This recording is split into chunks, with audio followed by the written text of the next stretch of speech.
Hello बच्चों, कैसे हैं आप सभी। मुझे उम्मीद है कि आप बड़े अच्छे होंगे, बेहतरीन ढंग से पढ़ रहे होंगे। आप सभी का स्वागत है ज्योग्राफी पाठशाला में। भूगोल की यात्रा चल रही है हमारी कक्षा 12 के लिए। हम हर चैप्टर को ब्लूप्रिंट के हिसाब से पढ़ रहे हैं और साथ में उसके क्वेश्चंस भी कर रहे हैं। आज एक नया चैप्टर लेकर मैं आपके सामने आ रहा हूं। पाठ का नाम है तृतीयक एवं चतुर्थक व्यवसाय। सर ये क्या चल रहा है? हम आर्थिक क्रिया पढ़ रहे थे मेरे बच्चों, आप ध्यान रखना। जहां हमने प्राथमिक आर्थिक क्रिया पढ़ी थी और द्वितीयक पढ़ी थी।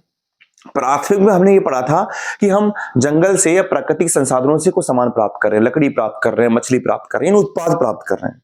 द्वितीयक के अंदर उस उत्पाद को हम परिष्कृत कर रहे हैं, मशीनों के द्वारा, हाथ के द्वारा उसका मूल्य बढ़ा रहे हैं। यानी लकड़ी से आपने कुर्सी बना दी, यानी दोनों में आपके पास में उत्पाद, यानी आप उत्पादन किसके कर रहे हो? वस्तु का उत्पादन कर रहे हो। लेकिन यहां पर तृतीयक चतुर्थक में वस्तु का उत्पादन नहीं होता है, यहां पर उत्पादन होता है सेवा का उत्पादन। सर इस सेवा का उत्पादन कैसे होता है? समझिए, मैं आपको पढ़ा रहा हूं तो एक प्रकार की सेवा है। एक डॉक्टर आपका इलाज कर रहा है तो ये भी एक सेवा है। मैंने आपको पढ़ाया तो मैंने आपको कोई वस्तु नहीं दी है। डॉक्टर ने इलाज किया तो ऐसा नहीं है कि आप आए थे और आपको कुछ सामान देगा कि लीजिए सामान ले जाइए। नहीं, आप किसी बस में यात्रा कर रहे हैं तो बस का जो कंडक्टर होता है वो आपसे पैसे लेता है। ऐसा नहीं है आपको कुछ सामान देता है, लेकिन आप उस सेवा के बदले आप उसको कुछ सामान देते हैं, उसको कुछ पैसा देते हैं। तो यहां पर दोनों में सेवा का उत्पादन हो रहा है। धोबी होता है या फिर मान लीजिए बिजली ठीक करने वाला, वो भी एक प्रकार की सेवा है। सेवा का उत्पादन हो रहा है। अच्छा, एक खास बात, इस बात को समझिएगा कि जब आप लकड़ी से कुर्सी बना रहे हैं तो मशीन के द्वारा आप उसको कुर्सी बना रहे हैं। आपकी तकनीक जितनी अच्छी होगी वो कुर्सी उतनी बेहतर हो जाएगी या फिर गेट उतना ही बेहतर हो जाएगा। लेकिन यहां पर मैं आपको पढ़ा रहा हूं, अगर मुझे मेरे स्तर को बढ़ाना है तो मुझे और ट्रेनिंग की आवश्यकता होगी। ट्रेनिंग के द्वारा, कोई मशीन के द्वारा नहीं, ट्रेनिंग के द्वारा मैं अपने आप को और अच्छा कर सकता हूं। तो यहां पर प्रशिक्षण के माध्यम से सेवा का स्तर सुधारा जाता है। सेवा का स्तर सुधारा जाता है। और चूंकि सेवा, दोनों में सेवा होती है, इसलिए इन व्यवसाय को सेवा सेक्टर व्यवसाय भी कहते हैं। सेवा सेक्टर व्यवसाय भी कहते हैं। अच्छा, इसमें क्या होता है? इसमें जो सेवा होती है उसके बदले में पारिश्रमिक दिया जाता है। पारिश्रमिक दिया जाता है। ठीक है सर, बिल्कुल बिल्कुल सही है। अच्छा, तो यहां पर तृतीयक एवं चतुर्थक में सेवा हो रही है। सेवा में प्रशिक्षण के माध्यम से सेवा के स्तर को सुधारा जाता है। सेवा के बदले में पारिश्रमिक दिया जाता है। अब सेवा भी दो प्रकार की हो गई। मान लीजिए मैं डॉक्टर की बात करता हूं, या मैं वकील की बात करता हूं, या मैं अध्यापक की बात करता हूं, तो ये सेवा कौन सी हो गई? ये हो गई मानसिक श्रम सेवा। ठीक है। लेकिन अगर मैं धोबी की बात करता हूं, मैं अगर नाई की बात करता हूं, मैं बिजली कर्मी की बात करता हूं, तो ये कौन सी हो गई? ये हो गई शारीरिक श्रम सेवा। ठीक है। अब हम सबसे पहले शुरुआत करेंगे तृतीयक सेवाओं के बारे में। किसके बारे में करेंगे? तृतीयक सेवाओं के बारे में। तो तृतीयक सेवाएं, वही बात, सेवा सेक्टर व्यवसाय है।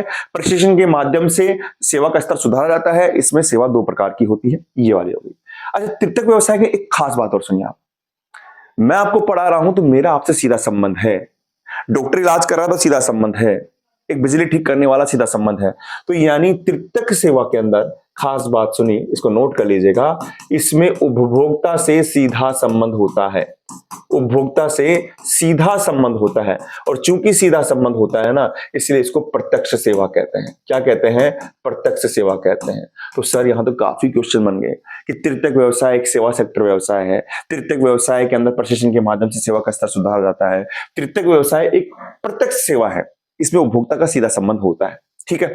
अच्छा, एक लाइन और आती है इसमें उदाहरण देख लीजिए आप। एक नलसाज है, बिजली मिस्त्री है, टेक्नीशियन है, धोबी है, नाई है, दुकानदार है ना, अध्यापक, डॉक्टर, वकील, ये सब किसमें आएंगे? तृतीयक सेवा के अंदर आएंगे। इसमें आप क्या करेंगे? प्रशिक्षण के माध्यम से इनके सेवा का स्तर सुधार सकते हैं। ओके जी। अच्छा, अब इसमें खास बात और आती है कि तृतीयक सेवाओं के अंदर हम बात करें तो यहां पर दो तरीके की सेवा होती है। इसको ध्यान रखना। तृतीयक सेवा में एक तो होता है उत्पादन मेरे प्यारे बच्चों, और एक होता है विनिमय। देखिए, उत्पादन का मतलब क्या होता है? उत्पादन का मतलब होता है सेवा का उत्पादन। और सेवा क्या होती है? अमूर्त होती है, दिखती नहीं है सर। और विनिमय का मतलब होता है कि उस सेवा को पहुंचाने में हम दूरी को कैसे कम करें, रुकावटों को कैसे कम करें। और वो तीन प्रकार से हो सकती है: परिवहन के माध्यम से, संचार के माध्यम से, और व्यापार के माध्यम से। तो यानी परिवहन, संचार, व्यापार, ये सब तृतीयक व्यवसाय का उदाहरण है। आपसे पूछे उत्पादन और विनिमय किसका उदाहरण है, तो तृतीयक व्यवसाय का उत्पादन है। उत्पादन किसका, सेवाओं का। विनिमय परिवहन संचार और व्यापार का। क्यों, इससे सेवा की दूरी कम होती है। ओके जी, आगे एक चार्ट दे रखा है सेवा सेक्टर का। अभी एक क्वेश्चन था, हाफ ईयरली में आया था या कि प्री बोर्ड में देखा था मैंने कि सेवा सेक्टर व्यवसाय के बारे में बताएं विस्तार से, 3 नंबर का प्रश्न था। तो आपको ये चार्ट बनाना पड़ेगा। वहां पर क्या है देख लीजिए आप, यहां पर इसको थोड़ा जूम कर लेते हैं और भी आपको जिसे थोड़ा सा दिख जाए, बेहतर दिखेगा। यहां से लीजिए, हाँ देखिए, पहला है तृतीयक व्यवसाय। देखिए तृतीयक को हमने बांटा किसमें, व्यापार में, परिवहन में, संचार में और सेवाओं में। क्लियर है, परिवहन, व्यापार, संचार। मैं यहीं से समझा रहा हूं, आपको समझ में आ जाएगा। अब देखिए यहां 2 शब्द है, व्यापार और वाणिज्य। मेरे बच्चों ध्यान रखना, व्यापार का तो मतलब होता है कि किसी वस्तु को खरीदना और बेचना, वस्तु का क्रय और विक्रय करना व्यापार होता है। लेकिन उस क्रय विक्रय करने में जो लेखा जोखा रखा जाता है ना, जो लेखा जोखा बही खाते में रखते हैं, उसको वाणिज्य कहते हैं। और व्यापार करने के लिए हमको कुछ केंद्रों की आवश्यकता होती है, उसे व्यापारिक केंद्र कहते हैं, व्यापारिक केंद्र। अब देखिए व्यापार 2 प्रकार का बता रहे हैं, एक थोक व्यापार, एक फुटकर व्यापार। अब सर थोक व्यापार क्या होता है, मैं यहीं पर समझाना चाहूंगा आपको। थोक व्यापार नाम से स्पष्ट पड़ा, थोक यानी अधिक मात्रा में। ये बड़े जो व्यापारी होते हैं, बिचौलिए, उनके द्वारा किया जाता है। यहां पर एक ही गोदाम में, एक ही जगह में वस्तु का संग्रहण कर लिया जाता है, कम कीमत पर वस्तु को बेचा जाता है। जबकि फुटकर व्यापार क्या होता है, इसके अंदर क्या होता है कि उपभोक्ता का सीधा संबंध होता है। आप यूं मानकर चलिए, अगर मुझे कोई चीज की आवश्यकता होगी तो मैं फुटकर व्यापारी के पास जाऊंगा। हमारे आसपास जो भी दुकान होगी वो फुटकर व्यापारी की होगी, मैं थोक व्यापारी के पास नहीं जाऊंगा। अगर मुझे 1 किलो चीनी चाहिए तो नहीं, ज्यादा मात्रा में चाहिए तो वहां जाना पड़ेगा मुझे। तो फुटकर व्यापारी का संबंध सीधा उपभोक्ता से होता है।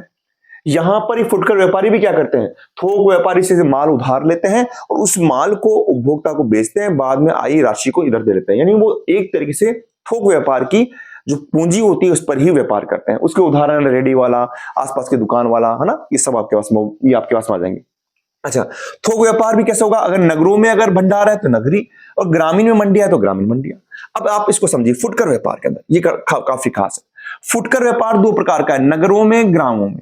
नगरों में देखो, एक तो श्रृंखला भंडार। अब सर श्रृंखला भंडार क्या होता है, याद रखिएगा, मैं नगरों के करा रहा हूं, नगरों के करा रहा हूं। श्रृंखला भंडार, आप कभी जयपुर में जाएंगे, राजधानी में जाएंगे, तो वहां पर आप एक तरीके से देखिए कि कहीं पर आपके पास में एक कंपनी के काफी आउटलेट लगे रहते हैं। जैसे मान लीजिए बिग बाजार का लगा हुआ है, रिलायंस का लगा हुआ है, तो एक पूरी श्रृंखला लगी रहती है एक तरीके से। तो मान लीजिए बिग बाजार का लग रहा है, तो आप वहां पर जाएंगे और सामानों को खरीदेंगे, आपको एक ही छत के नीचे सारी वस्तुएं मिल जाएगी। सोच रहे हैं आप मेरी बात को, समझ रहे हैं आप, है ना। और एक खास बात ध्यान रखिए, उस श्रृंखला बाजार के सारे जो नियम होंगे, जयपुर में कहीं भी उसके आउटलेट होंगे, वहां पर सामान होंगे, है ना, समान परसेंट होगा, समान तरीके से बेचना होगा, सब कुछ होगा। तो वहां पर हर जो अनुभव होते हैं उनको सब जगह लागू कर दिया जाता है। डाक ऑर्डर, दूरभाष के द्वारा, इंटरनेट के द्वारा आप सामान मंगा रहे हो, आजकल गांव में भी होता है, लेकिन ये यहां पर दे रखा है। सुलभ बाजार केंद्र का मतलब है कि आप जयपुर में जाएंगे तो आप जैसे मान लीजिए जोरी बाजार में जाएंगे, आप जोरी बाजार में जाते हैं तो वहां पर आपको आभूषण मिल जाएंगे। आप किसी और बाजार में जाएंगे तो आपको किसी उस प्रकार के सामान मिल जाएंगे। यानी एक पूरा बाजार होता है जो उस वस्तु के लिए उपलब्ध होता है। लोक वितरण योजना, ये राशन की दुकानें होती है, जो गांवों में भी होती है, शहरों में भी होती है। अब गांवों के अंदर क्या है, देखो गांव में क्या है, लोक वितरण योजना भी है, फेरी वाले भी, लेकिन सबसे प्रमुख है हाट बाजार। नोट कर लीजिएगा, क्या है बेटा, हाट बाजार है। इसको आवधिक बाजार भी कहते हैं। ये निश्चित अवधि के बाद में गांव में लगते हैं, यानी निश्चित अवधि के अंदर, अवधि के उपरांत गांव में लगने वाले जो बाजार होते हैं उनको हाट बाजार या आवधिक बाजार कहते हैं। सप्ताह में लगते हैं, साप्ताहिक, पाक्षिक, दैनिक, इस तरीके से व्यापार ये लगते हैं। तो ये आपके पास में व्यापार वाणिज्य का हो गया तृतीयक व्यवसाय में। क्लियर है ना। अच्छा, परिवहन में लेते हैं, रेल, सड़क, जल, वायु। अब देखिए परिवहन में आप रेल, सड़क, जल, वायु का यूज करेंगे, लेकिन एक बात बता दूं मैं बच्चों, आपको जिस प्रकार से आवश्यकता है, मुझे आराम से जाना है, छोटी दूरी तय करनी है तो मैं सड़क का यूज करूंगा। मुझको कुछ भारी सामान लेके जाना है, लंबी दूरी तय करनी है तो मैं रेल का यूज करूंगा। मुझे अतिशीघ्र जाना है तो वायु का यूज करूंगा। हम आगे भी पढ़ते हैं कि जल परिवहन सबसे सस्ता साधन है ना, वायु परिवहन सबसे महंगा साधन है। छोटी दूरी तक जाने के लिए, घर से घर तक जाने के लिए सड़क जाल सबसे उपयुक्त साधन है। तो जल भी कितना होता है, आंतरिक और महासागरीय, है ना। और फिर इसमें यात्री जाते हैं और माल जाते हैं। ये आपके पास परिवहन का हो गया। यानी तृतीयक में हम क्या पढ़ रहे हैं सर, व्यापार पढ़ लिए, परिवहन पढ़ लिए। अब संचार में आ जाइए। संचार में देखिए आप, परिवहन के साधन, सर ये क्यों आया, संचार में परिवहन के साधन क्यों आया है बेटा, आपकी जिस प्रकार से आवश्यकता होगी, आपको मान लीजिए कोई सूचना बिल्कुल आराम से पहुंचानी है तो वो डाक के माध्यम से चली जाएगी, लेकिन आपको विदेशों में पहुंचानी है, बहुत शीघ्र है, तो पैसा देना पड़ेगा और वो वायु परिवहन के द्वारा जाती है, रेल परिवहन के द्वारा जाएगी। तो यानी यहां पर आपको संचार की आवश्यकता के अनुसार, संचार का मतलब क्या है, शब्दों का, संदेशों का, सूचनाओं का एक स्थान से दूसरे स्थान पर आदान प्रदान संचार है। परिवहन का मतलब क्या है, परिवहन का मतलब है कि व्यक्ति का या किसी वस्तु का एक स्थान से दूसरे स्थान पर आदान प्रदान परिवहन है। तो यहां पर आ गया। दूरसंचार में आएगा दूरभाष, यानी लैंडलाइन के द्वारा या मोबाइल के द्वारा। पहले आप बात करते थे फोनों पर, देखते होंगे तो लैंडलाइन होती थी, नंबर मिलाते थे उससे, और आजकल मोबाइल है। अच्छा, दृश्य सर्वे, फिल्म, रेडियो, टीवी, और अगर प्रिंटिंग प्रेस की बात करें तो समाचार पत्र, पत्रिकाएं, ये सब आपके संचार का है। मैं एक बार वापस कहना चाहूंगा आपको, एग्जाम में ये चार्ट के माध्यम से आप लेंगे, पूरे के पूरे नंबर आ जाएंगे आपके पास। चार्ट के माध्यम से लिखना ज्यादा बेहतर रहता है। सेवा, देखिए त्रितक में सेवा थी ना, हमने क्या था, उत्पादन विनिमय, उत्पादन किसका, सेवाओं का, तो सेवा आ गया। और विनिमय किसका, परिवहन व्यापार संचार का, तो परिवहन व्यापार संचार, यह आ गया, कोई दिक्कत नहीं है सर। अच्छा जी, अच्छा इसमें देखिए आप मौद्रिक यानी बैंकिंग संबंधी, बीमा संबंधी, कोई अचल संपदा आप बेच रहे हैं कुछ, है ना, या फिर कोई व्यक्तिगत या व्यवसायिक, जैसे मान लीजिए कोई गैर सरकारी संगठन है, व्यक्तिगत संगठन है, ये सब सेवाओं के अंदर आ जाता है, जिस प्रकार की सेवा दी जाती है।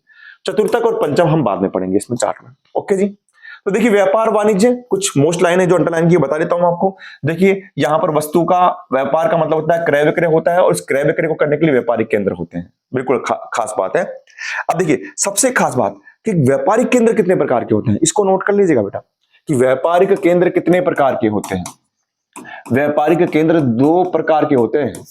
एक तो होता है आपके पास में ग्रामीण व्यापारिक केंद्र, ग्रामीण व्यापारिक केंद्र, और एक होता है नगरीय व्यापारिक केंद्र, नगरीय व्यापारिक केंद्र।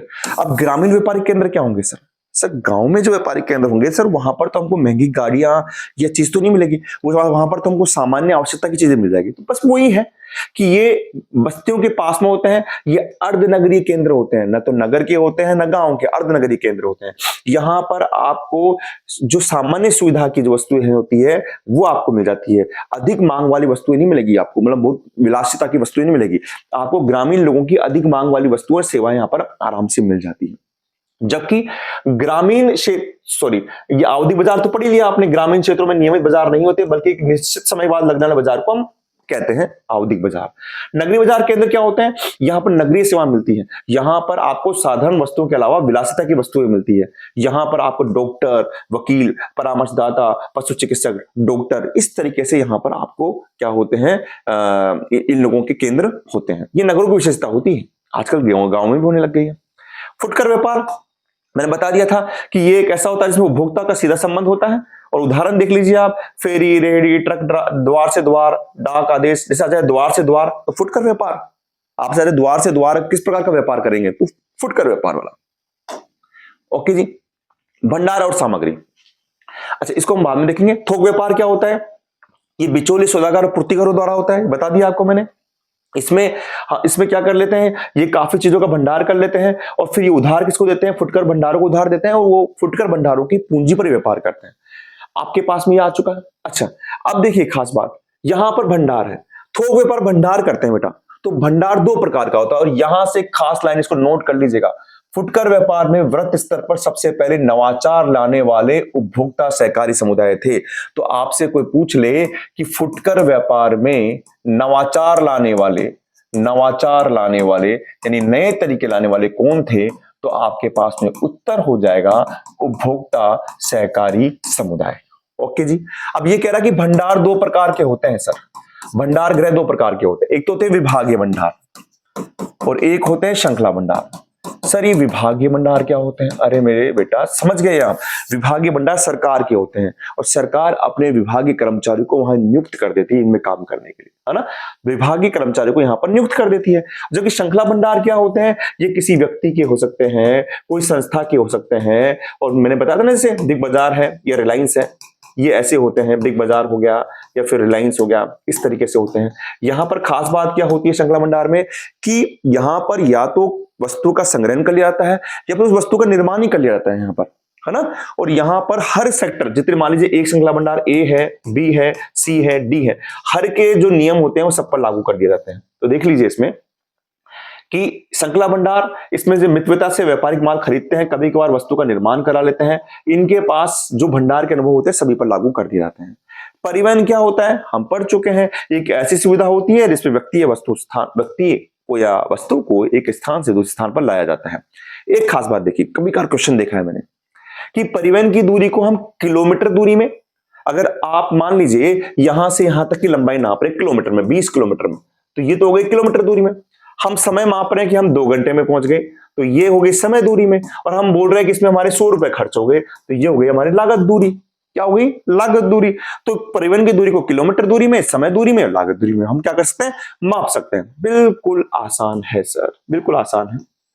अच्छा, अब देखिए यहां पर एक चीज और है, इसमें एक लिखा हुआ है कि मानचित्र पर एक समकाल रेखाएं और दे रखी है।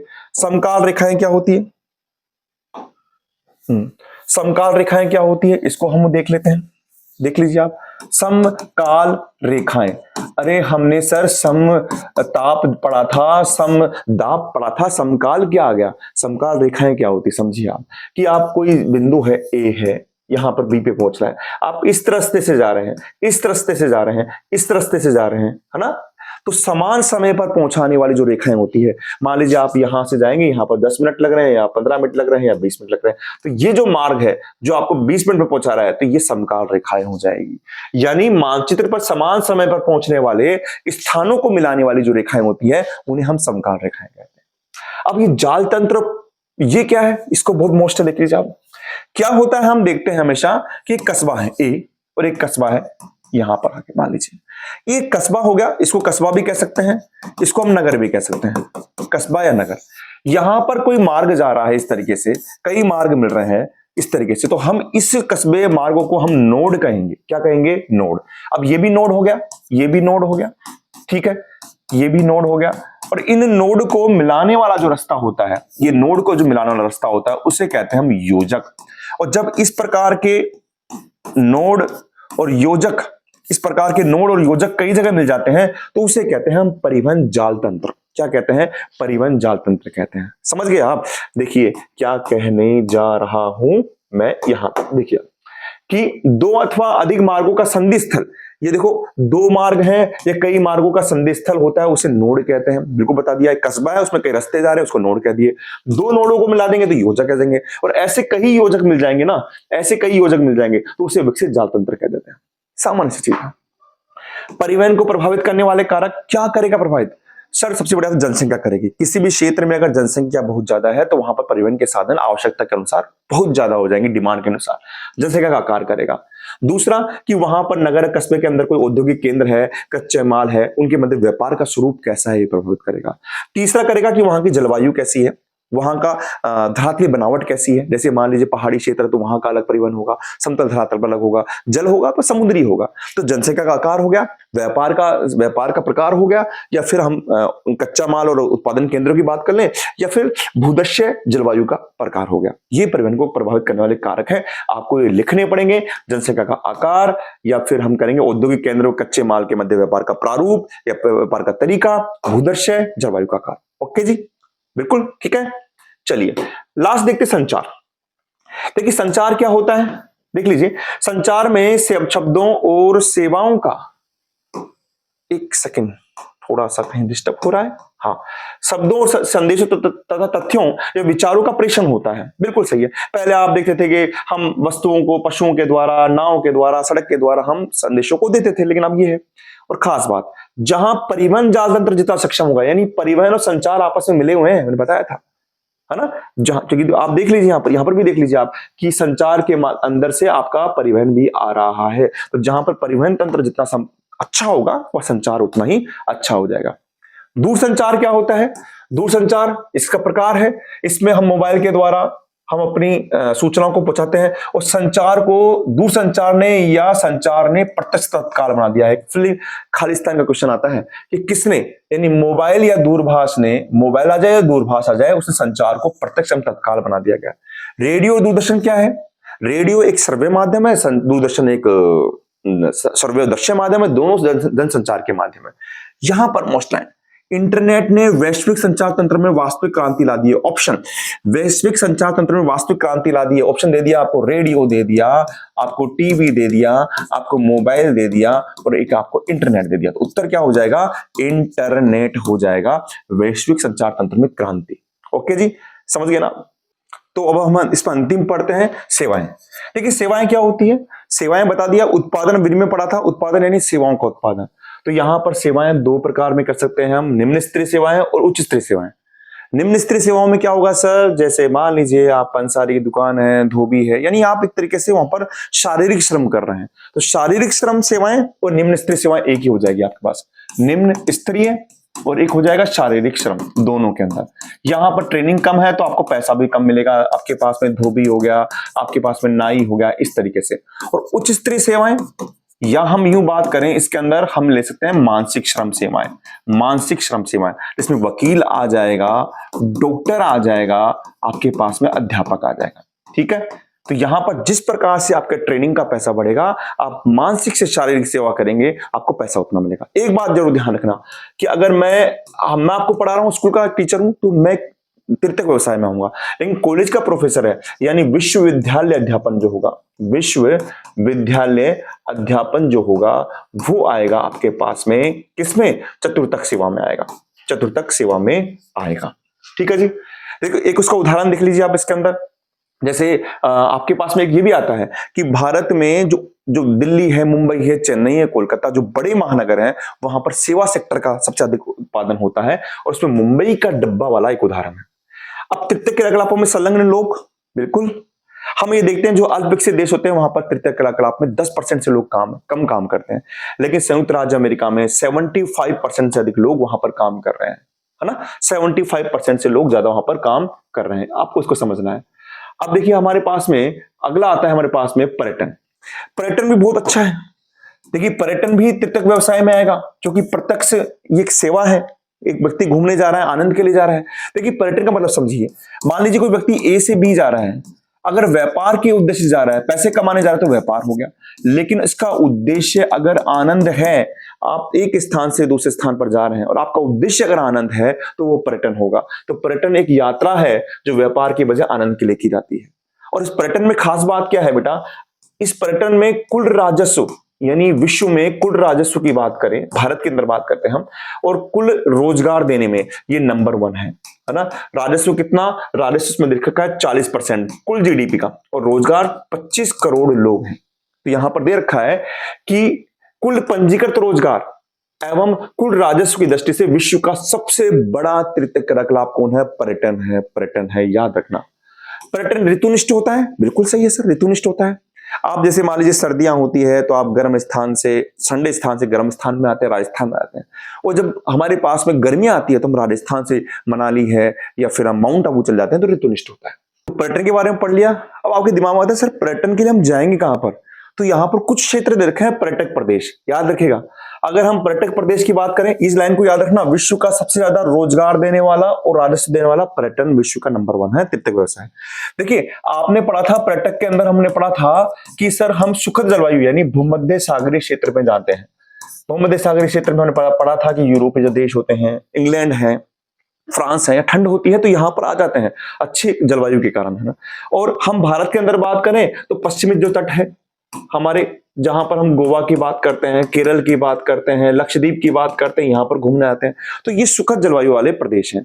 या फिर हम बात करें, जैसे हम बात कर सकते हैं कोई राष्ट्रीय स्तर स्मारक हो, कोई पौराणिक स्तर हो, है ना, कोई महल हो, किला हो, वहां पर हम जाना पहले से ही पसंद करते हैं। यहां पर देखिए आप पर्यटन आकर्षण केंद्र, सबसे पहले जो पर्यटन आकर्षण केंद्र है वो है जलवायु, फिर है भूदृश्य, ऐतिहासिक, कला, संस्कृति की अर्थव्यवस्था। जलवायु कैसे होगा सर? आप ये सोचिए कि जलवायु इस तरीके से होगा कि अगर मान लीजिए आप राजस्थान में रह रहे हैं और गर्मी का समय होता है, तो आप अच्छी जलवायु वाले यानी जो ठंडी जलवायु वाले प्रदेश में जाते हैं, माउंट आबू में चल जाते हैं, मनाली है, कुल्लू मनाली है, वहां जा रहे हैं, आप नैनीताल जा रहे हैं, है ना? या फिर सर्दियों के अंदर वो लोग कहां आते हैं? गर्म स्थलों के अंदर जाते हैं। यहाँ पर मुख्य वही दे रखा है, भूमध्य सागरीय जलवायु, जहां पर तापमान ऊंचा है, धूप लंबी अवधि है, निम्न वर्षा है, इस कारण शीतकाल अवकाश का आनंद लेने के लिए लोग वहां पर जा रहे हैं। भूदृश्य कैसा होगा कि भैया जहां पर पर्वत होंगे, झील होंगे, समुद्र तट होंगे, है ना, वहां पर लोग जाएंगे, समतल धरातल पर जाएंगे। ऐतिहासिक कला कैसे होगा, जहां किला होगा, महल होगा, गिरजाघर होगा। जैसे मान लीजिए हम जयपुर की बात करें तो जयपुर की गुलाबी नगरी को देखने के लिए लोग वहां पर बहुत दूर दूर से आते हैं, क्योंकि एक ऐतिहासिक स्थल है ना। इस तरीके से आप चीजों को देखने के लिए यहां पर आते हैं। सांस्कृतिक अर्थव्यवस्था, संस्कृति अर्थव्यवस्था, जैसे लोग राजस्थान की संस्कृति को देखने के लिए आ रहे हैं, राजस्थान की वेशभूषा है, वहां के जो महल है, वहां के मकान है, इनको देखने के लिए आ रहे हैं। हम राजस्थान की बात कर सकते हैं, हम इजराइल की बात कर सकते हैं, विश्व स्तर पर हम सभी की बात कर सकते हैं। अच्छा, एक खास बात और देखिए आप इसमें, यदि कोई प्रदेश पर्यटकों की जरूरत को सस्ते दाम पर पूरा करता है, मान लीजिए आजकल क्या हो रहा है कि जैसे राजस्थान में लोग घूमने आ रहे हैं तो लोग अपने घरों को लोगों के रुकने के लिए ठहरा रहे हैं, तो इसके कारण क्या होता है, घरों में रुकना एक प्रथा चल रही है, घरों में रुकना प्रथा चल रही है, जिससे लोग क्या कर रहे हैं, वहां पर आकर रह रहे हैं। समझ रहे हैं आप? इसी कारण ही आपके गोवा के अंदर, गोवा में एक सिस्टम चल रहा है जिसको बोलते हैं हेरिटेज होम चल रहा है, और कर्नाटक में इसी तरीके से चल रहा है कैरिडेर, यहां पर लिखा हुआ है मेडिकेर और कुर्ग, माफ कीजिएगा, मेडिकेर व कुर्ग। यानी आप घरों में अपने जगहों को जो पर्यटक आएंगे उनके लिए आने के लिए रोकेंगे, वहां पर उनकी मेहमान नवाजी करेंगे, बदले में आपको पैसा मिलेगा। तो इस तरीके से व्यवसाय हुआ या नहीं हुआ, तो यह भी एक व्यवसाय के अंदर आ रहा है। अंत में एक टॉपिक है, लास्ट में मैं बताना चाहूंगा, एक चैप्टर आपके कोर्स से तो हट चुका, लेकिन यहां पर चिकित्सा पर्यटन, इसको ये समझिए कि जब यात्रा का उद्देश्य उपचार हो जाता है तो उसे हम चिकित्सा पर्यटन कह देते हैं। कभी कभार आ जाए तो ध्यान रखिएगा। और सबसे अच्छा उदाहरण है हमारे यहां पर भारत में देख लेंगे कि भारत के अंदर जो थाईलैंड है, भारत, थाईलैंड, सिंगापुर, मलेशिया, यहां पर लोग प्राकृतिक चिकित्सा कराने के लिए, उपचार कराने के लिए हमारे यहां पर आते हैं। तो ये तीर्थक व्यवसाय की सारी चीजें हो चुकी है। हमने सर क्या पढ़ लिया, हमने आपको बता दूं मैं, हमने तीर्थक व्यवसाय में सर व्यापार पढ़ लिया, परिवहन पढ़ लिया, संचार पढ़ ली, सेवा पढ़ ली। व्यापार में हमने नगरीय और ग्रामीण मंडियां पढ़ ली, नगरीय मंडियों के सारे प्रकार, ग्रामीण मंडियों के सारे प्रकार, परिवहन पढ़ लिया, संचार पढ़ लिया, सेवा पढ़ ली, और सेवा के अंदर हमने पर्यटन को भी पढ़ लिया है। ठीक है, तो मुझे उम्मीद है कि आपको ये चैप्टर समझ में आया होगा। मैंने सरल और सहज शब्दों में समझाने का प्रयास किया है बेटा। तृतीयक, चतुर्थक व्यवसाय, चतुर्थक और पंचम व्यवसाय हम अगले चैप्टर में पढ़ेंगे, और नेक्स्ट में आपके लिए ढेर सारे क्वेश्चन लेकर आऊंगा जो आपको बताएगा कि आपका चैप्टर कितना मजबूत हो गया है। मिलता हूं नेक्स्ट क्लास में, बस आप यूं ही पढ़ते रहें, अपना ध्यान रखें। थैंक यू बेटा।